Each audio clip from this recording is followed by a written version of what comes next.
नमस्कार, आप देख रहे हैं अब तक टीवी चैनल। हमारे संवाददाता सचिन रस्तोगी ने संभल से जानकारी देते हुए बताया, बाल विद्या मंदिर सीनियर सेकेंडरी स्कूल संभल में 15 दिसंबर 2023 से 31 दिसंबर 2023 तक चलने वाले द्वितीय सड़क सुरक्षा पखवाड़ा का उद्घाटन कार्यक्रम का आयोजन किया गया, जिसमें जिलाधिकारी मनीष बंसल ने मुख्य अतिथि एवं पुलिस अधीक्षक कुलदीप सिंह गुनावत ने विशिष्ट अतिथि के रूप में प्रतिभाग किया, जिसमें सर्वप्रथम मुख्य अतिथि एवं विशिष्ट अतिथि के द्वारा दीप प्रज्वलित करते हुए कार्यक्रम का शुभारंभ किया गया। स्वागत बेला में समस्त अतिथियों का स्वागत किया गया। इसके उपरांत विद्यालय के छात्र छात्राओं द्वारा स्वागत गान एवं सड़क सुरक्षा पखवाड़े के अंतर्गत सांस्कृतिक कार्यक्रम का भी आयोजन किया गया। ARTO डॉक्टर PK सरोज ने पखवाड़े की रूपरेखा के बारे में समस्त अतिथियों एवं उपस्थित महानुभावों तथा स्कूल के छात्र छात्राओं को बताया। उन्होंने कहा कि सड़क पर चलते समय सड़क सुरक्षा नियमों का अवश्य पालन करें एवं अपने आसपास के लोगों को भी सड़क सुरक्षा नियमों के बारे में विस्तार पूर्वक बताएं। जिला विद्यालय निरीक्षक वेदराम ने सड़क सुरक्षा नियमों के बारे में बच्चों को जागरूक किया।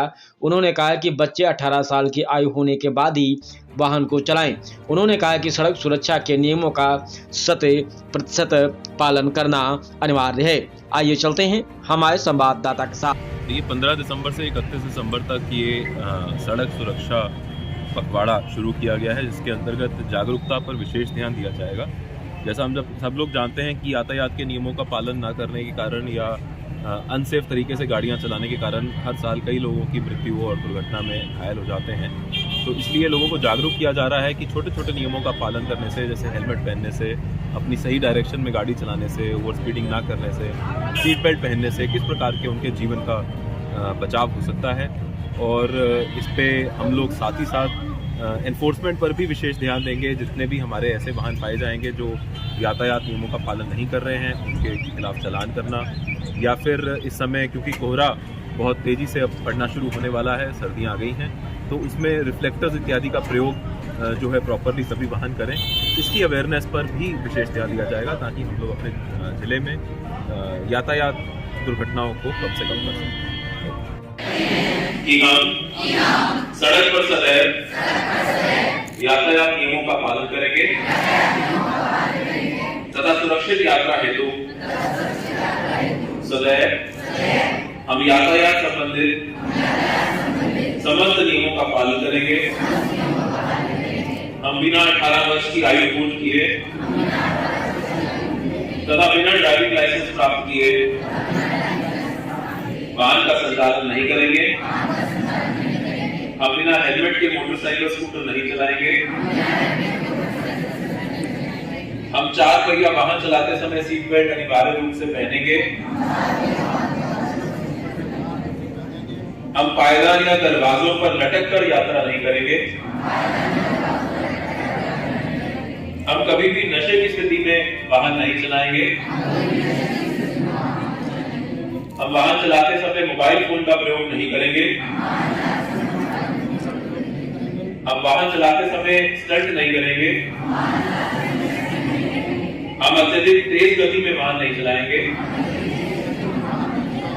हम 2 पहिया वाहन पर ट्रिपलिंग नहीं करेंगे। हम वाहन चलाते समय सेल्फी नहीं लेंगे। हम लोगों को यातायात नियमों के पालन करने हेतु प्रेरित करेंगे। हम वाहन चलाते समय पैदल और साइकिल यात्रियों को सम्मान प्रदान करेंगे। हम सड़क दुर्घटना में घायल व्यक्तियों की मदद हेतु सदैव तत्पर रहेंगे। जय हिंद, जय भारत। ये बड़ी ही खुशी की बात है कि ये इस प्रकार का कार्यक्रम दिल्ली में आयोजित हुआ और उसमें संभल जनपद के जो जल संरक्षण से संबंधित हम लोगों के कुछ कार्य थे और एफर्ट्स थे, उनको सम्मानित किया गया। जल की महत्वता तो हम सब लोग जानते ही हैं और आने वाले पीढ़ियों के लिए जल किस प्रकार से बहुत ही